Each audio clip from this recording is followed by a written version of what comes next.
जम्मू कश्मीर के पहलगाम में जिस तरह से आतंकवादियों ने नाम पूछकर गोलियों से भुना है, उसके बाद पूरे देश में हर युवा और महिलाओं हर जगह आक्रोश देखने को मिल रहा है। उसी के साथ ही किन्नर समाज में भी आक्रोश है। एबीपी न्यूज़ के साथ है उज्जैन के पवित्रानंद गिरी जी।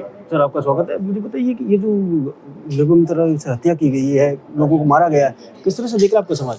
ये बहुत निंदनीय है और बहुत इसका जो दुख है, पूरा हमारा देश पूरे दुख को मना रहा है। और हम सारा किन्नर समाज हमारे बंधुओं के साथ है जिनको गोली लगी हैं, जो हत्याएं हुई है, और हम हमारे देश की सरकार के साथ हैं। और कहीं ना कहीं आज हम सभी किन्नर इतने जागरूक हुए हैं कि आज अगर हमें वहाँ जाने का मौका मिले तो हम सभी एकजुट होकर जाए। लेकिन कहीं ना कहीं यहाँ पे जो उच्चतम में जो लोग रहते हैं पाकिस्तानी वाले, उन्होंने कहीं ना कहीं, मैंने भी सुना है कि उन्होंने केक काट के ये दिन को मनाया, लेकिन ये बहुत गलत बात है। इनकी निंदा करते हैं और इनको आज के आज ही मुझे लगता है कि इन्होंने इस तरीके की हरकत जो की है उसे आज के आज ही इनको यहाँ से निकाल देना चाहिए हमारे देश से। और इनके जितने भी वीज़ा पासपोर्ट है सबको बैन कर देना चाहिए। और आज बहुत सारी ऐसी चीज़ें हो रही हैं अपने आसपास, हमें पता नहीं चल रहा है, लेकिन बहुत ज़्यादा अंदर आपस में आक्रोश है। और इस आक्रोश को एक ऐसी दिशा देनी चाहिए कि जहां दोबारा ये सारी हरकत और ये सारी चीज़ें नहीं होनी चाहिए। नहीं, जिस तरह से भी आपने कहा कि हम बॉर्डर पे जाने के लिए तैयार है, सब लोग सिखाने के लिए, तो फिर किस तरह सबक सिखाओगे? क्या कुछ आपको हथियार चलाना आता है?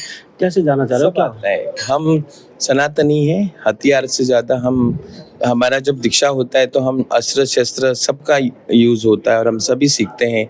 कोई फर्क नहीं पड़ता है, किसी को बंदूक चलाना नहीं आए ना किसी को कुछ, लेकिन हमारे जो शस्त्र है वही हम इन पर चलाएंगे और इनको दिखा देंगे कि हम सनातनी को सब आता है और सब सीखते हैं, क्योंकि हम सब माँ पेट से सीख कर आते हैं। जिससे माँ पेट से सीख कर आता है। तो अब मुझे बताओ कि किस तरह की आर पार की लड़ाई होनी चाहिए, किस तरह से सबक सिखाना चाहिए, या बलूचिस्तान को लेकर भी कई सारे आकलन चल रहे हैं कि बलूचिस्तान अपना जितने भी ये लोग हमारे अपोज में हैं, हमसे नफरत करते हैं, इनको सबको सबक सिलाना चाहिए, या तो फिर आर पार की लड़ाई एक बार फिर से शुरू होने चाहिए। और ये बहुत ज़रूरी है, जब तक हम ये नहीं करेंगे तो शायद ये लोग हमसे नहीं डरेंगे। अब एक सवाल वाला उच्चायोग है दिल्ली में। वैसे तो मोदी सरकार ने कह दिया कि हाँ उच्चायोग, उन्होंने 24 घंटे में खाली करने के लिए बोला है, लेकिन वहाँ पे केक काटने का एक वीडियो सामने आया है जो कि केक काटा जा रहा है। वो किस तरह का जश्न मना रहे हैं, आपको क्या लगता है? ये जो जश्न मना रहे हैं उच्च आयोग में रहकर पाकिस्तान के जितने भी अधिकारी हमारे देश में हैं, उनको या तो यहाँ पे से निकाला होना चाहिए उनका, या तो फिर उनको सज़ा देनी चाहिए। और सबसे बड़ी एक्शन पहले इनको लेनी चाहिए कि इन पर ये कैसे केक काट सकते हैं।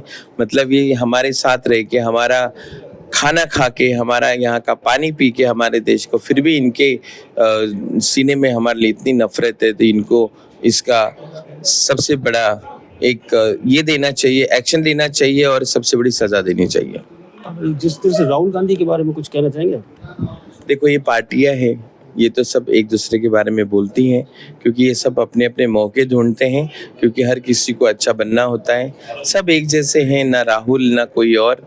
जितनी भी अपोज पार्टियां हैं हमारे पार्टी के, अलग में तो पार्टी वाली हूँ मैं, पीवर मेरे पार्टी के लिए काम करती हूँ, भगवा पहनती हूँ, लेकिन इनको भी सबक सिखाना चाहिए हमारी सरकार ने। जितने भी अपोजिशन वाली पार्टियां हैं जो बेतुके बातें करती हैं, इनके मुंह बंद होना चाहिए।